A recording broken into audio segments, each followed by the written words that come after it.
Fortunate today. Not that you are getting to go back to Pune and Bhabhi and your daughter are also here to celebrate that, but because with my sore throat, I'm going to be very brief. Congratulations, Dinesh, on taking over as the president of CII. Big responsibility, but I have no doubt you'll do well in that assignment.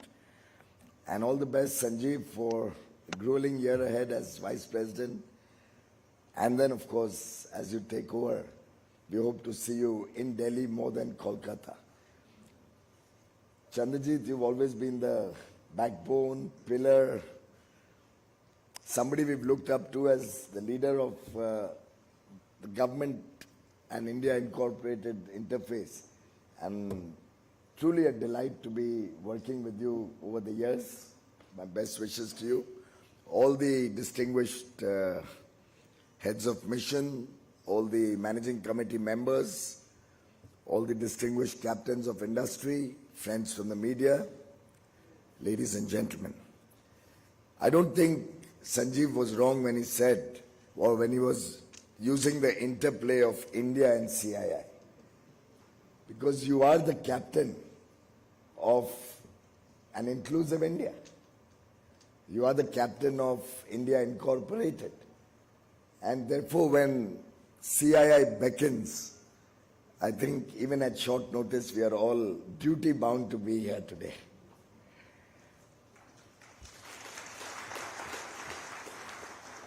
More so because Sanjeev has not only been a friend, but truly somebody who helped us, along with his team, overcome the pangs of COVID, the Ukraine crisis, and the international uncertain, volatile times that we live in. He steered CII extremely well, gave focused leadership, and amidst these challenging times, to be able to keep the confidence going. I think that's what is CII's strength. That has been your strength. Congratulations on a wonderful year gone by. And I have no doubt you will continue to remain engaged with the team and provide your support, your leadership, given your commitment to India, given your commitment to the nation. Of course, we miss Rahul Bhai. It's only been a little over a year. But I'm so delighted that you have filled your father's shoes. I'm sure he'll be a proud man today.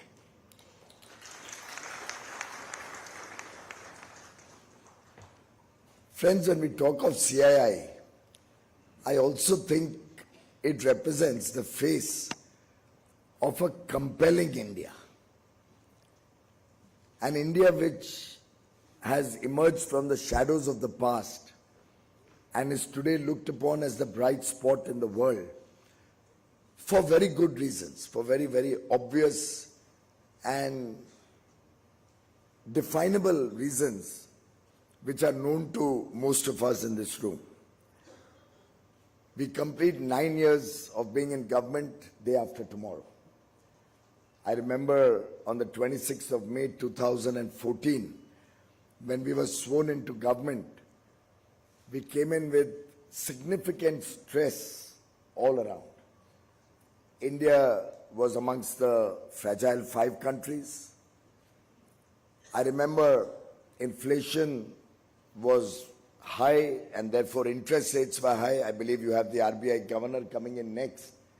And truly, I must say, over the last 9 years, the journey of bringing the economy back collectively by the government and all its other associated responsible organizations like the RBI and other regulators has been a journey of transformation beyond imagination.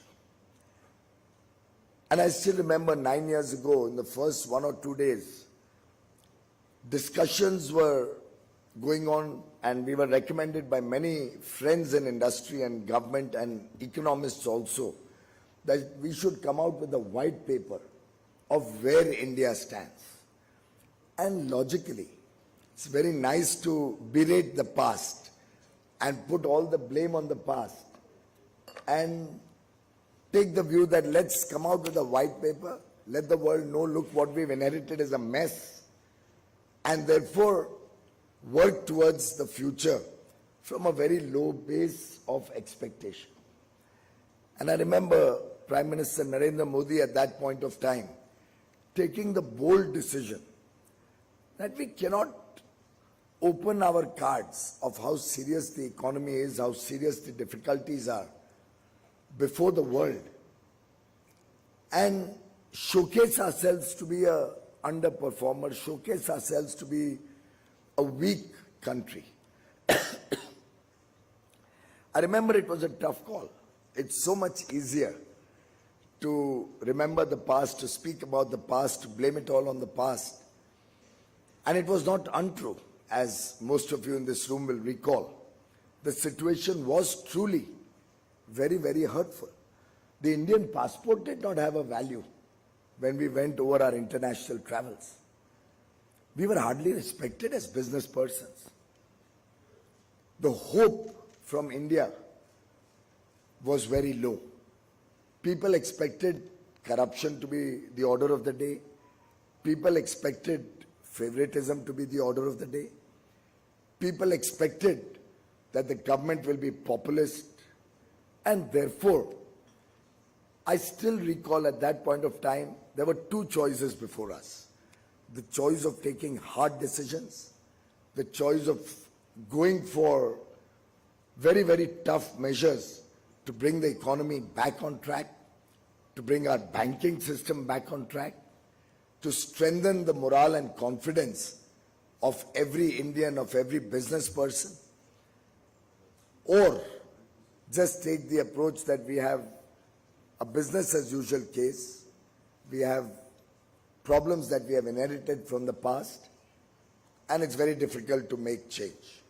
I think Prime Minister Modi, 9 years to the day, took the hard choice, took the choice of bringing the economy back on track, took the choice of structural, fundamental reforms, took the choice of going for the jugular, going for bold measures that the world can see, that the world can witness. And friends, it's truly delightful when we look at our place in the sun today, when we look at an economy where we have high growth rates, fastest growing large economy in the world, low inflation, unimaginably low for the rest of the world, where developed countries, usually having 1 or 2% inflation, saw double-digit inflation. And a country like ours, which traditionally saw double-digit inflation, today in a spot where over 9 years, and an unprecedented 9 years, where our inflation consistently has been about 4.5%. We had a short spike last year because of the Ukraine crisis, but we are back on track in a short period of time, much beyond what many had expected. And I'm happy that it's been respected and recognized by the RBI, who have also taken a pause on the interest rates during the last MPC meeting. We have strong foreign exchange reserves, and very often, in fact, I had argued once publicly also, maybe if you have a Q&A, you can look at that issue, whether we should be looking at the amount of foreign exchange reserves based on the number of months import, or we should be looking at our trade deficit or our overall current account deficit and valuing our reserves, juxtaposing it to what we will need in the future. I mean, in the worst case, with whatever difficulties anybody may have, India is comfortable for the next 5 or 6 years given our forex reserves today to be able to meet our foreign exchange requirements. Show me any other developing country in the world with such a sweet spot that all of us are in today, that we see the Indian economy in. For the first time in many years, business persons are seeing interest rates in other countries and developed countries at that are almost at par with our Indian interest rates. And therefore, I believe this is a compelling case, a compelling story for investments, for growth, for expanding our international outreach, for bringing technology, for bringing innovation into the country. In a way, it's like a QIP situation. If we can focus, in my humble opinion, only on 3 issues: quality, innovation, and our people talent, the sky is the limit to where we can see India in the years to come. It is ours to grab the opportunity. And friends, the global leadership that Prime Minister Narendra Modi has been able to bring to India, the fact that the world today recognizes India as the one country which can drive global growth, which can take the world economy on a fast track going forward, is truly something which we've never seen before. Have we ever seen global leadership of the entire developing world or the less developed countries in any hand in the last 75 years? As much as Prime Minister Modi today is considered the leader of the global south, have we seen developed countries ever wish to work with India at the speed and scale at which we are seeing it today? In fact, today the situation is that you were talking about free trade agreements. Well, everybody wants us to fast track an agreement. The free trade part is separate. They want an FTA which is fast track agreement. We are talking to UK, we are talking to Canada, rather not talking, we are negotiating with UK, Canada, all the 27 nations of the European Union, the 4 nations of EFTA, Switzerland, Norway, Liechtenstein and Iceland, have had extensive discussions with me last Sunday, or was it? I'm losing track now. Yeah, I think only last Sunday. And friends, it was Mother's Day. A Sunday, Mother's Day in Europe. And you had all 4 countries represented in Brussels. That's the only time I could give. And all 4 countries representatives led by the Swiss Minister Guy Parmelin were in Europe, were in Brussels to engage with us over a long session we had. And finally, the minister kept his officials to stay back in Brussels. They had not come prepared. They had flown in only to meet me and go back. And I quipped that maybe the government, Swiss government, should pay for the new wardrobe that all the ladies would be required to buy. That is India for all of us today, friends. We have to choose. It's entirely for us to choose whether we are going to be bold, whether we are going to engage with confidence, or are we going to let this opportunity go by? Friends, free trade agreements are a two-way traffic. I feel very sad when sometimes I'm told we want access in the European market, but please don't allow them to come into our market. Those days are gone. This is a new India. This is an India that engages with the world from a position of strength, with full confidence. We believe in our abilities. We believe in our capabilities. We can take on any challenge on earth. That is India today. You mentioned about export. I would look at export on a larger perspective. We were $500 billion for almost a decade. Give and take $25 billion.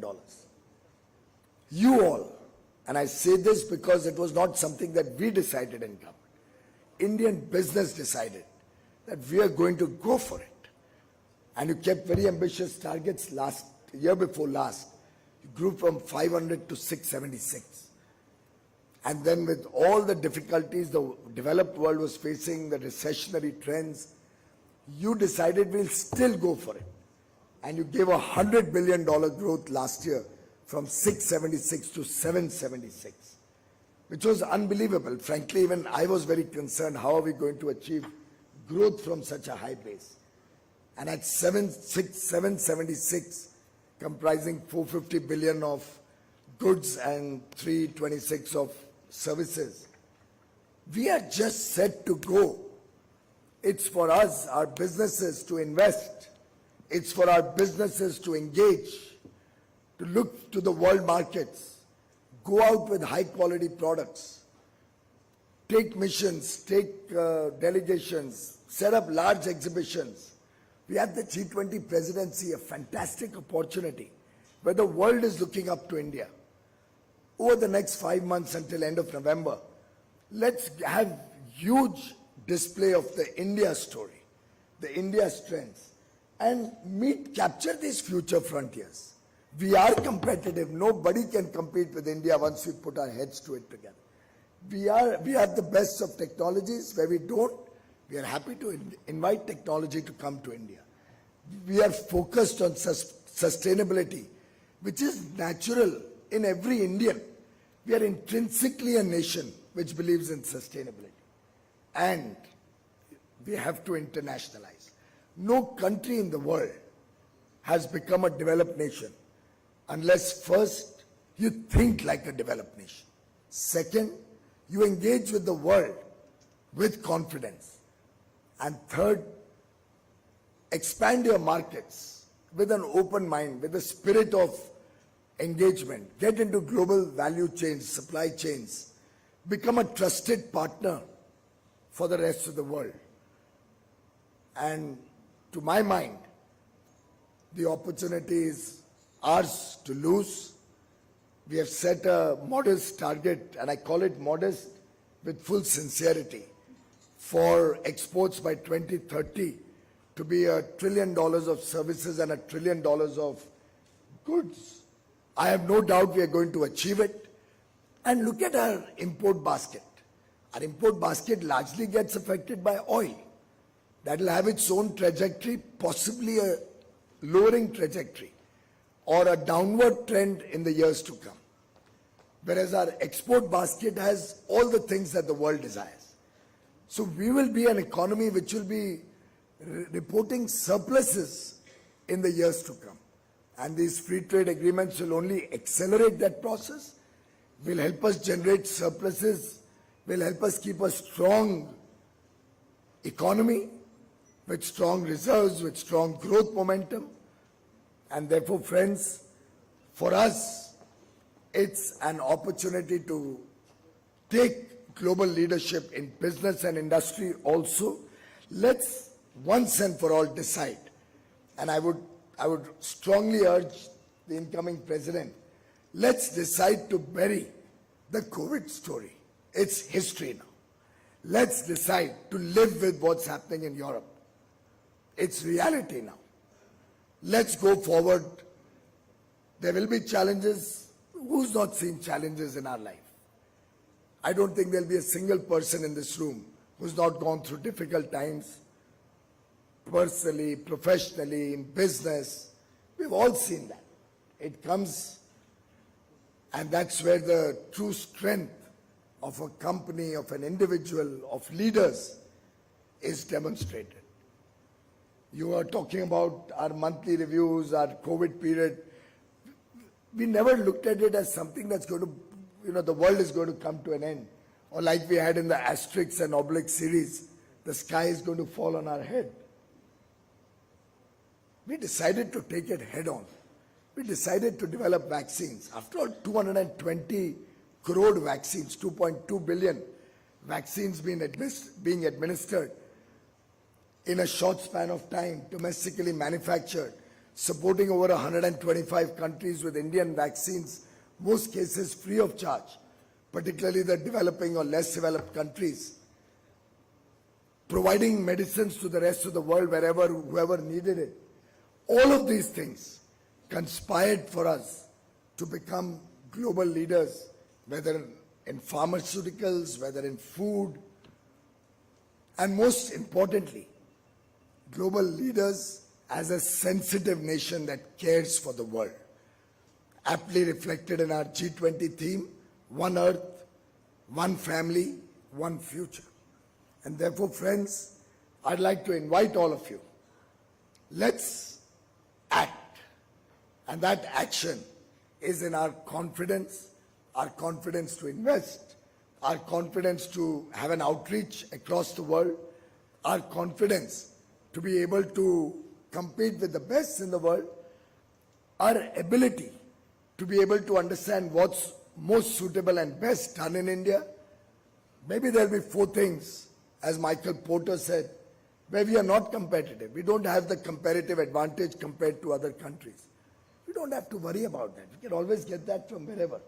But look for reliable partners in your supply chain for those products also.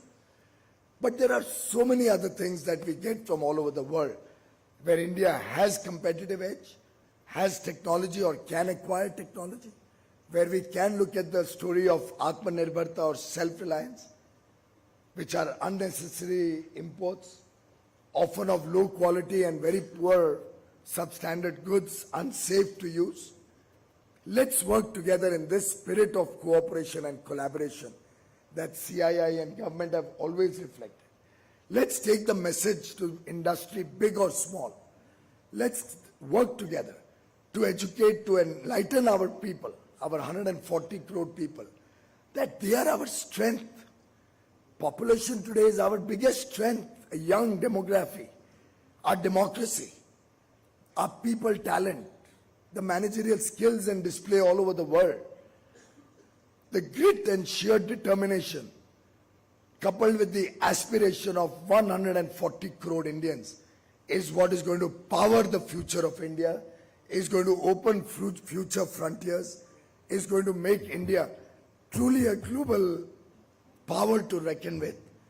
And I invite all of you to work with the government, to work with CII. Let's together make this India's decade, as Prime Minister Modi said, or as he has also said on different occasions, India's 21st century. Thank you very much, friends.